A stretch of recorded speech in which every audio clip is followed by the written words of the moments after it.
नमस्कार मंडळी, मी तृप्ती. शुभम रोटी या चॅनलवर आपले खूप खूप स्वागत आहे. दिवाळीतील भाऊबीज हा अत्यंत महत्त्वाचा आणि भावनिक सण आहे, जो भाऊ बहिणीच्या पवित्र नात्याचा आदर करतो. याला यम द्वितीया असेही म्हणतात.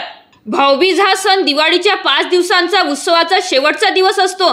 या दिवशी बहीण आपल्या भावाला ओवाळते आणि त्याच्या दीर्घायुष्यासाठी तसेच चांगल्या आरोग्यासाठी प्रार्थना करते. भाऊ देखील आपल्या बहिणीला भेटवस्तू देतो आणि तिच्या संरक्षणाची प्रतिज्ञा करतो. या दिवशी जो भाऊ आपल्या बहिणीच्या घरी जाऊन तिचे आधारतिथ्य स्वीकारेल त्याला अपमृत्यू येणार नाही, यमराजांनी हे वरदान दिले.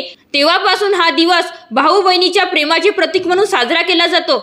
तर सर्वात आधी आपण पाहूया भाऊबीज का साजरी केली जाते. या दिवशी बहीण आपल्या भावाला पाटावर बसवते, त्याच्या कपाळाला टिळा लावते आणि ओवाळणी करते. औक्षण झाल्यावर बहीण भावाला आवडीचे पदार्थ, विशेषतः गोड जेवण वाढते. भाऊ आपल्या बहिणीला ओवाळणी म्हणून काही भेटवस्तू किंवा पैसे देतो. हा सण महाराष्ट्रात मोठ्या उत्साहात साजरा केला जातो. हा सण म्हणजे केवळ एक धार्मिक विधी नसून भाऊ बहिणीच्या अतूट प्रेमाचे आणि विश्वासाचे प्रतीक आहे.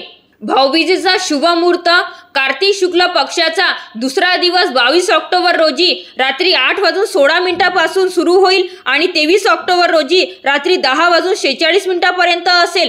परिणामी भाऊबीज 23 ऑक्टोबर रोजी साजरा केला जाईल. शुभ मुहूर्त दुपारी 1:13 पासून ते 3:28 पर्यंत असेल. या दिवशी भावाला ओवाळून त्याच्या दीर्घायुष्याची आणि सुखी जीवनाची प्रार्थना करणे अत्यंत मंगलमय मानले जाते.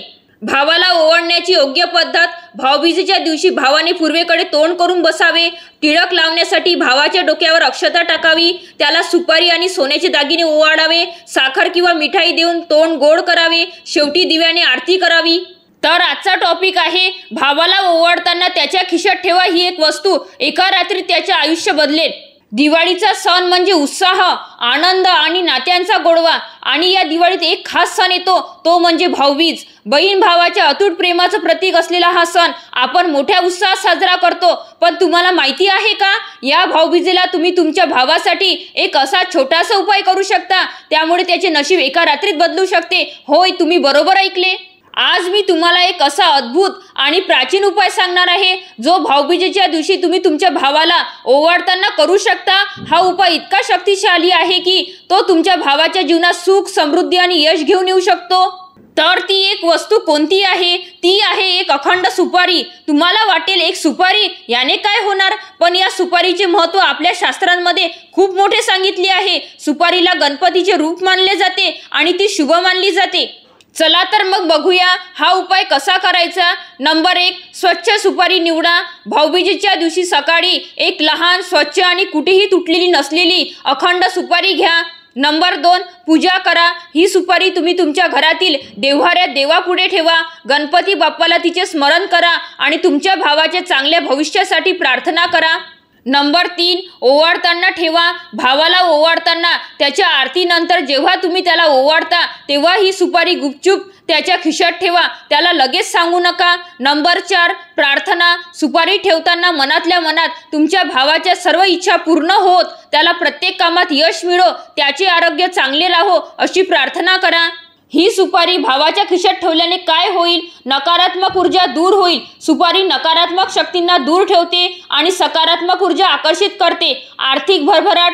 गणपतीच्या आशीर्वादाने भावाच्या व्यवसायात किंवा नोकरीत प्रगती होईल. धन लाभाचे योग येतील. आरोग्य लाभ. सुपारी आरोग्यासाठी शुभ मानली जाते, त्यामुळे भावाचे आरोग्य चांगले राहील. यश आणि कीर्ती. त्याला प्रत्येक क्षेत्रात यश मिळेल आणि त्याची कीर्ती वाढेल. सकारात्मक विचार. ही सुपारी भावाच्या मनात सकारात्मक विचार निर्माण करण्यास मदत करेल. हा उपाय केवळ एक प्रतीक आहे तुमच्या भावावरील प्रेमाचे आणि त्याच्या चांगल्या भविष्यासाठी केलेल्या प्रार्थनेचे. तर या भाऊबीजेला तुमच्या भावासाठी हा छोटासा पण खूप प्रभावी उपाय नक्की करून पहा आणि त्याचे अनुभव आम्हाला कमेंट्समध्ये नक्की सांगा. चला तर मग मंडळी, आजचा व्हिडिओ कसा वाटला कमेंट्स करून कळवा. व्हिडिओ आवडल्यास लाईक आणि शेअर करा. जर तुम्ही आमचा व्हिडिओ यूट्यूबवर पाहत असाल तर सबस्क्राईब करा आणि फेसबुकला पाहत असाल तर पेजला फॉलो करा. धन्यवाद.